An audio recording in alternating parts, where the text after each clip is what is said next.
नमस्कार, जनता के लिए जनता की आवाज जनता समाचार में आपका स्वागत है। मैं हूं आपके साथ कंचन। आइए चलते हैं खबर की ओर। राजधानी भोपाल में देवनारायण भगवान के जन्मोत्सव पर विशाल चल समारोह का आयोजन किया, जो डिपो चौराहा से प्रारंभ होकर विभिन्न मार्गों में होते हुए गुर्जर भवन में समापन हुआ, जिसमें बड़ी संख्या में गुर्जर समाज के लोग शामिल हुए। समाज के वरिष्ठ नेताजनों ने भगवान देवनारायण की जयंती पर अपने अपने विचार व्यक्त किए और विधानसभा चुनाव को लेकर कई मुद्दों पर चर्चा की गई।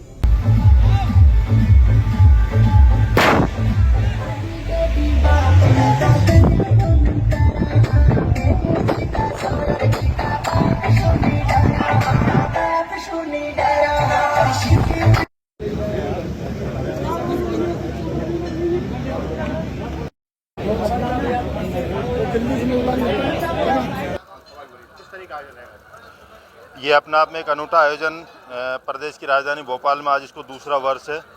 कल भादवी छठ 21 तारीख को भगवान देवनारायण जी के जो घोड़े थे नीलाधर, उनका अवतार दिवस है, उनका 1112वां अवतार दिवस है। इसके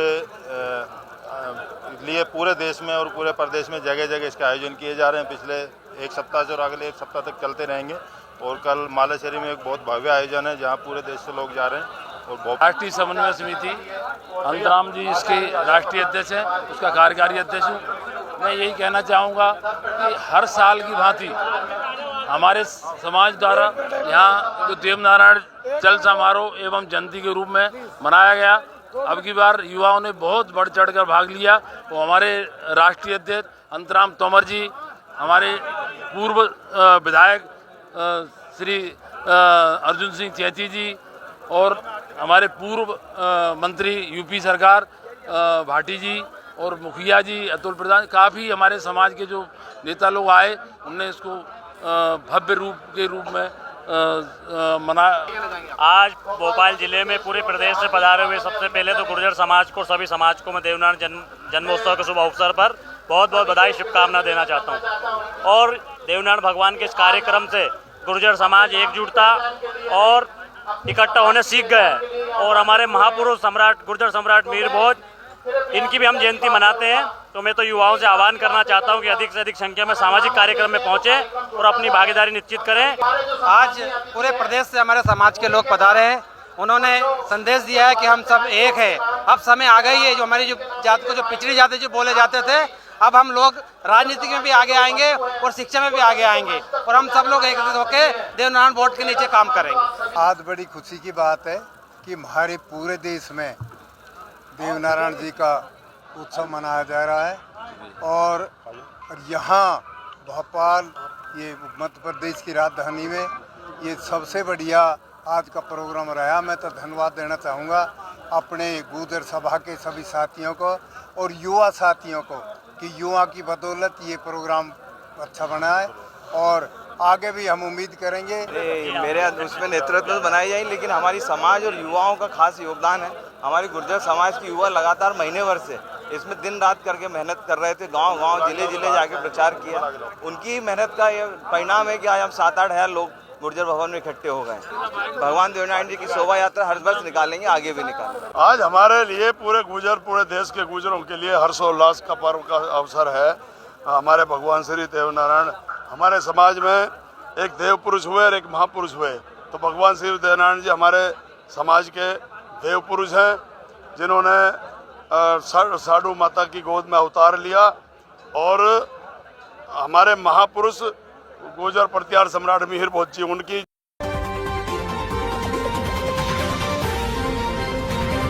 इससे पहले मध्य प्रदेश बीजेपी की मुश्किलें कम होती नजर नहीं आ रही हैं।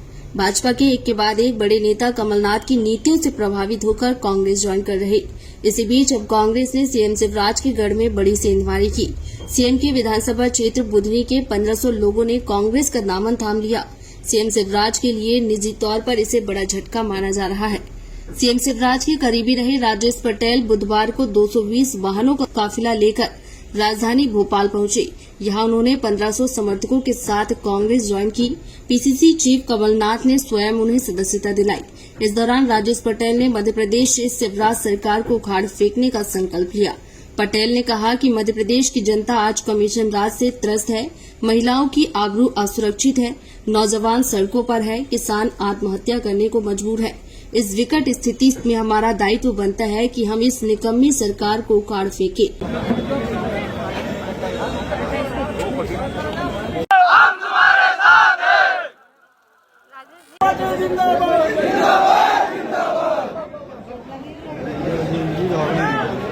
आपको क्या लगता है कि अभी प्रेजेंट सरकार में यूथ नाराज है?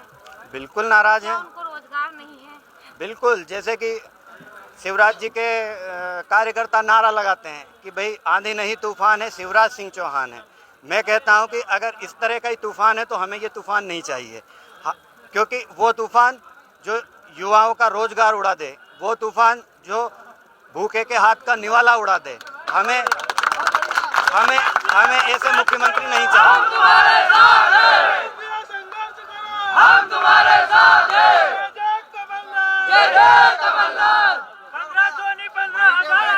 विधानसभा से आए हुए हैं, लगातार आप यूथ के नेता हैं और यूथ का रुझान कांग्रेस में आ गया, क्यों, क्या कारण रहा कि आप भारतीय जनता पार्टी का दामन छोड़ के कांग्रेस? हमने देखा कि भाई किस तरह से वहाँ पे शिवराज जी जिस तरह से नारा लगाते हैं कि सबका साथ सबका विकास, किंतु व्यवस्था वहाँ कुछ इस तरह से है कि सबका साथ तो वो चाहते हैं किंतु विकास वो कुछ लोगों का ही कर रहे हैं। और भारतीय जनता पार्टी की यही रीति नीति है। और जिस प्रकार से बुधनी विधानसभा में पुराने कार्यकर्ताओं को जो स्तंभ माने जाते हैं उनको उपेक्षित किया जा रहा है, यूज एंड थ्रो वाली पॉलिसी है वहाँ पे, तो इस प्रकार से जो है कि वहाँ रह के काम नहीं किया जा सकता। बुधनी विधानसभा में जो क्षेत्रीय कार्य वहाँ पे कुछ प्रोग्रेस हुआ है? माननीय मुख्यमंत्री जी का गृह क्षेत्र है वहाँ पे। अगर आप कभी नसरुल्लागंज आए तो आप देखें कि 3 बार की नगर पंचायत में माननीय मुख्यमंत्री जी ने नसरुल्लागंज को स्मार्ट सिटी बनाने का ऐलान किया था। मैं भी गया था उस सभा में, मैंने भी सुना वो, किंतु अगर आज आप देखें तो नसरुल्लागंज आज भी अपने को स्मार्ट होने के लिए तरस रहा है। और वहाँ की जो है स्वास्थ्य व्यवस्था, मंडी व्यवस्था, जबकि मंडी व्यवस्था के लिए सभी किसानों ने कई बार आवेदन दिए हैं कि इसको थोड़ा बड़ा किया जाए।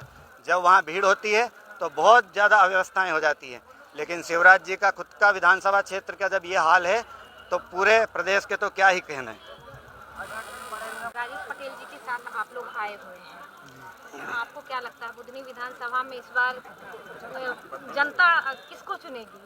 पहले तो मैं आपको बताना चाहूँगा कि मैं 2008 में शिवराज सिंह के खिलाफ चुनाव लड़ चुका हूँ विधानसभा का। राजेश भाई को युवाओं ने प्रेरित करके, हमने उनको प्रेरित करके कांग्रेस में लेके आए और राजेश भाई बहुत जुझारू नेता हैं। और ये बात सही है कि मुख्यमंत्री जी ने उस क्षेत्र में विकास के नाम पे जीरो है। अभी आपने देखा होगा, अगर बुधनी विधानसभा गए होंगे तो सड़क ही नहीं बनी। सड़क बनी हुई है, वो कहते हैं ना सड़क में गड्ढा, गड्ढा में सड़क, तो वो उनका स्लोगन शिवराज सिंह पे फिट हो रहा है बिल्कुल। तो ये सब देखते हुए हमारे युवा, आपने देखे होंगे 1500 युवा साथियों ने आज कांग्रेस ज्वाइन की है। माननीय कमलनाथ जी के नेतृत्व में अगली सरकार बनेगी निश्चित रूप से और हमारे क्षेत्र का विकास भी।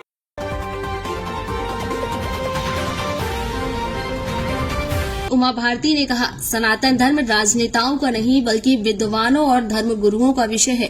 नेतागण रोटी, कपड़ा और मकान के बारे में सोचे। बीजेपी डीएमके नेता उदयनिधि स्टालिन के सनातन धर्म को बीमारी बताने वाले बयान को लेकर विपक्षी गठबंधन INDIA को कोसने का कोई मौका नहीं छोड़ रही। वहीं पूर्व मुख्यमंत्री उमा भारती ने पार्टी लाइन से अलग ही रुख दिखाया। उमा ने कहा, मैं नेताओं से आग्रह करूंगी कि इसको राजनीतिक मंच से बिल्कुल डिस्कस नहीं किया जाए। यह राजनेताओं का विषय नहीं है, यह पूर्णतः संतों और धार्मिक गुरुओं का विषय है। वे ही आपस में तय करेंगे कि क्या करना है। रही बात तमिलनाडु के डीएमके नेताओं की, तो वे तो हमेशा से तिलक काटते रहे हैं, चोटियां काटते रहे हैं और औरतों के गले में जूतों की माला पहनाते रहे हैं। ऐसी बातों को सार्वजनिक मंच पर लाना उचित नहीं है। मैं तो सभी पार्टियों से निवेदन करूंगी कि आप रोटी, कपड़ा और मकान की बात करें। आज भगवान गणेश की कृपा से नए संसद भवन में संसद लग रही है। नया संसद भवन शुरू होना बहुत जरूरी था। पुराने संसद भवन की हालत बहुत खराब थी। आप कल्पना नहीं कर सकते हैं कि हम लोग कितने शर्मिंदा होते थे जब बाहर के अतिथि आते थे और पूरे संसद भवन को गंधाते और बसाते हुए देखते थे। प्रधानमंत्री जी ने बहुत कम समय में इसको पूरा करवा लिया है, ये अपने आप में बहुत बड़ी बात है। इसके लिए पूरे देशवासियों का आज बहुत बहुत मैं अभिनंदन करती हूँ कि उनकी इच्छा से ही संसद भवन इतनी जल्दी बन सका और प्रधानमंत्री जी का भी भूरी भूरी अभिवादन। मीडिया के माध्यम से इसको राजनीतिक मंच से बिल्कुल डिस्कस न किया जाए, ये राजनेताओं का विषय नहीं है, ये पूर्णतया विद्वानों का, धार्मिक विद्वानों का, संतों और महापुरुषों का विषय है, वही आपस में तय करेंगे। अब रही बात तमिलनाडु के डीएमके के नेताओं की बात, तो हमेशा से तिलक काटते रहे, खुशियाँ काटते रहे, मूर्तियों के गले में जूतों की मालाएं पहनाते रहे। उस विषय को सार्वजनिक तौर पर राष्ट्रीय मंच पर राजनीतिक तौर पर लाना ये सनातन धर्म के लिए उचित नहीं है। इसलिए मैं तो सब पार्टियों को निवेदन करूंगी कि आप रोटी कपड़ा और मकान की बहस करिए, सनातन धर्म की जो बहस हो विद्वानों को छोड़िए। कांग्रेस आज बहुत गर्व और खुशी है। जबलपुर क्राइम ब्रांच एवं बरेला पुलिस की संयुक्त कार्रवाई। पसरीचा होटल के लॉन में चल रहे जुआफड़ पर दी दबिश। थाना प्रभारी बरेला श्री जितेंद्र पाटकर ने बताया कि क्राइम ब्रांच को विश्वसनीय मुखबिर से सूचना मिली कि पसरीचा होटल के लॉन में खंबे की लाइट के नीचे कुछ व्यक्ति ताश पत्तों पर रुपए पैसों की हार जीत की बाजी लगाकर जुआ मन्ना खेल रहे हैं। सूचना पर क्राइम ब्रांच एवं थाने की संयुक्त टीम द्वारा मुखबिर के बताए स्थान पर दबिश दी गई, जहां 8 जुआरी ताश पत्तों पर रुपए पैसों की हार जीत की बाजी लगाकर जुआ मन्ना खेलते दिखे, जिन्हें घेराबंदी कर पकड़ा गया। नाम पता पूछने पर सभी ने अपने नाम क्रमशः विकास कोरी उम्र 54 वर्ष निवासी गली नंबर 20 सदर बाजार कैंट, संदीप जैन उम्र 46 वर्ष निवासी छोटा पुहारा के पास मिलौनीगंज थाना गोहलपुर, सजल गुप्ता 33 वर्ष निवासी चेरीताल पंजाब बैंक कॉलोनी थाना कोतवाली, सतीश जैन पिता संतोष कुमार जैन उम्र 45 वर्ष निवासी छोटा बुहारा के पास मिलौनीगंज थाना गोहलपुर, रोहित सिंह उम्र 26 वर्ष निवासी ब्यौहार बाग पांडे अस्पताल के पीछे थाना बेलबाग, अनुज खत्री उम्र 24 वर्ष निवासी बासुडेरी के पास शेरीताल थाना कोतवाली, पीयूष जैन उम्र 33 वर्ष निवासी कमानिया गेट के पास थाना लाडगंज जबलपुर के रहने वाले बताए, जिनके कब्जे से ताश के 52 पत्ते तथा 62,100 रूपये नकद जब्त करते हुए जुआरियों के विरुद्ध धारा 13 जुआ एक्ट के तहत कार्रवाई की गई। आप देख रहे हैं जनता के लिए जनता की आवाज जनता समाचार। अन्य खबरों के लिए हमारा चैनल सब्सक्राइब करें। सर्व ब्राह्मण सम्मेलन का आयोजन मध्य प्रदेश की राजधानी भोपाल में किया गया। मध्य प्रदेश के सभी जिलों से ब्राह्मण शामिल हुए। सम्मेलन में सामाजिक गतिविधियों पर चर्चा हुई।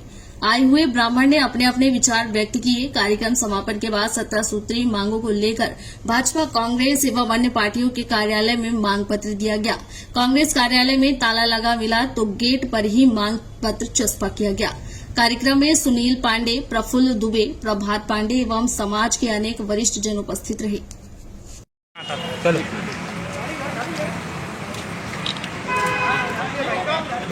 जिंदाबाद ब्राह्मण एकता, जिंदाबाद जय जय परशुराम, जय परशुराम, जय जय परशुराम, जय परशुराम। अभी तो ये अंगड़ाई है, अभी तो ये अंगड़ाई है। उस पे किस तरह का आयोजन रहेगा? ये सर्व ब्राह्मण सम्मेलन मध्य प्रदेश से के लगभग 40-42 जिलों से पधार रहे सामान्य ब्राह्मण बंधुओं का सम्मेलन है। इसमें एक 17 सूत्री मांग पत्र हम भोपाल स्थित कांग्रेस और भाजपा और दीगर राजनीतिक दलों को सौंपेंगे और उनसे अनुरोध करेंगे कि आप इन हमारे बिंदुओं को अधिक से अधिक आगामी होने वाले चुनाव के मद्देनज़र घोषित होने वाले अपने वचन पत्र, गारंटी पत्र, घोषणा पत्र, जो भी नाम आप देते हो, उसमें अधिक से अधिक बिंदुओं को समाहित करो ताकि मध्य प्रदेश का ब्राह्मण ये विचार करे कि हम किस राजनीतिक दल को अधिक से अधिक सीटों पर। आज विप्रजन प्रदेश कांग्रेस कार्यालय में आए हुए हैं, क्या बात है, आखिर आपको यहाँ आना पड़ा? आज भोपाल में एक सर्व ब्राह्मण सम्मेलन का आयोजन किया गया था और उसमें करीब मध्य प्रदेश के 40-42 संगठनों के जिलों से आए हुए प्रतिनिधियों ने हिस्सा लिया। करीब 400 से 500 लोग विभिन्न जिलों से पधारे थे और हमने 2-3 दिन पहले ही कांग्रेस कार्यालय के जिम्मेदार पदाधिकारियों को सूचना दे दी थी कि हम रविवार को 5 बजे के बाद यहाँ पर ज्ञापन देने आएंगे। लेकिन अभी जब हम आए हैं तो कांग्रेस कार्यालय के से मैं कोई भी जिम्मेदार पदाधिकारी नहीं, न कोई ज्ञापन लेने के लिए यहाँ पदाधिकारी उपलब्ध क्या दोनों गेटों पर ताला लगा हुआ है, क्या बात है? अब मुझे ये हमको आइडिया नहीं है। हम क्या कहना चाहेंगे, कांग्रेस से मुकर रही है क्या उसको?